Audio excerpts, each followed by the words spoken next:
In this movie, we'll use the brush tool to even out the coloring of the flesh tones, as well as knock down some of the shine on the model's forehead.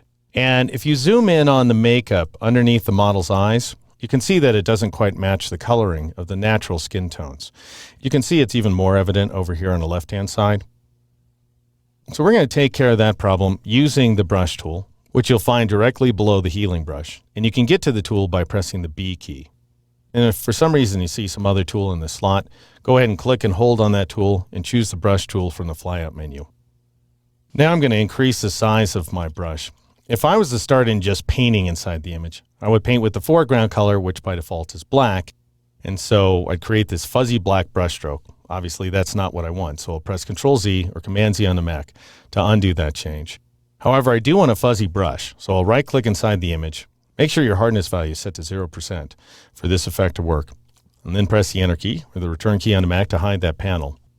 What I'm going to do is lift a flesh tone by pressing and holding the Alt key or the Option key on the Mac. And that gets me my eyedropper on the fly. And then I'll click inside the image to lift a flesh tone, as you can see at the top of the circle. And here inside the color panel, I'm going to adjust my hue, saturation, and brightness values just a little bit. I want a hue value of 15 degrees, that's perfect. The saturation should be more like 30%, and the brightness should be more like 60%. Now, if I paint a brush stroke, it will be in that color. However, we're not getting any interaction between the brush stroke and the image. So again, I'll press Ctrl Z or Command Z on the Mac. What I need to do is assign a blend mode. So I'll go up here to the options bar and change the mode from normal to color. And that way we'll override the color of the makeup, but we'll keep all the surface detail, which is conveyed by luminosity. That is the luminance information.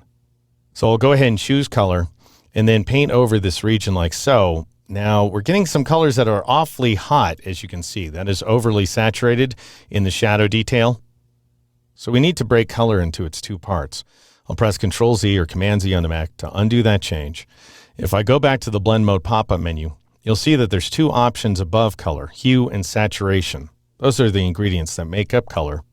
We were having a problem with saturation. So in other words, we want to keep the natural saturation values, in which case I'll select hue so that the hue is the only thing we're changing.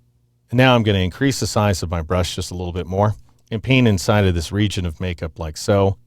And then I'll reduce the size of my cursor and paint over this little bit of makeup as well. It's a pretty subtle change so far. However, over here on the left-hand side, it's not going to be quite so subtle.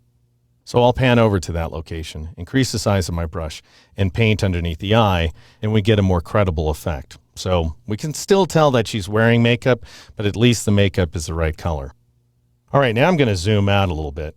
You may recall that the model has some shine on her forehead and on her cheek over here on the left-hand side. What you might do to solve this problem is switch over to the burn tool. And then instead of burning the midtones, which is the default range, you'd burn the highlights instead. However, when you burn highlights in Photoshop, you usually get some pretty bad results because Photoshop doesn't have any real color information to work with inside those highlights. I'll go ahead and press Ctrl Z or Command Z on the Mac to undo that change. Your better approach is to switch back to the brush tool. And let's lift a very light color from the forehead here. I'll Alt click or Option click at this location, and that brightens up the foreground color significantly, as you can see along the top of the circle. And once again, I'm going to adjust my HSB values. I'll take the hue value up to 20 degrees, and then I'll lift the saturation value to 15%, and the brightness value should be around 85%. All right, now I'm going to switch to a different blend mode. Because we want to darken, the best blend mode for our purposes will be multiply. I'll go ahead and select that mode, press the escape key so the mode is no longer active here on the PC, and then press the right bracket key a few times in order to increase the size of my brush and just paint along that highlight like so. I've gone way too far. Let's press Ctrl-Shift-F, Command-Shift-F on the Mac in order to bring up the fade dialog box. I'll reduce the opacity to 50%. See how that looks. I might want to take it farther down actually, so I'll take it down to 30% in order to create the effect you see in the video. And then I'll click OK. And I might try it again actually, paint up with a smaller brush stroke along the highlight, and then press Ctrl-Shift-F or Command-Shift-F on the Mac. Let's take the opacity value down to 20%, and that looks pretty darn good. Now I'll click OK in order to accept that effect. Let's go ahead and do the same thing here in the cheek. So I'll just paint along the cheek, and then I'll press Ctrl-Shift-F. Let's start at 20% and see how things look. And then I'll go ahead and raise it to 30%, and that looks great. And notice, by the way, that Photoshop is smart enough to know that I use the multiply blend mode. So I could switch it out to a different mode if I wanted to on the fly. For example, if I wanted to color the cheek, instead of darkening it, I would switch to the color mode. That's not what I want though. I'll go ahead and switch things back to multiply and then click OK to accept that change. Just a couple of other items that I might want to modify.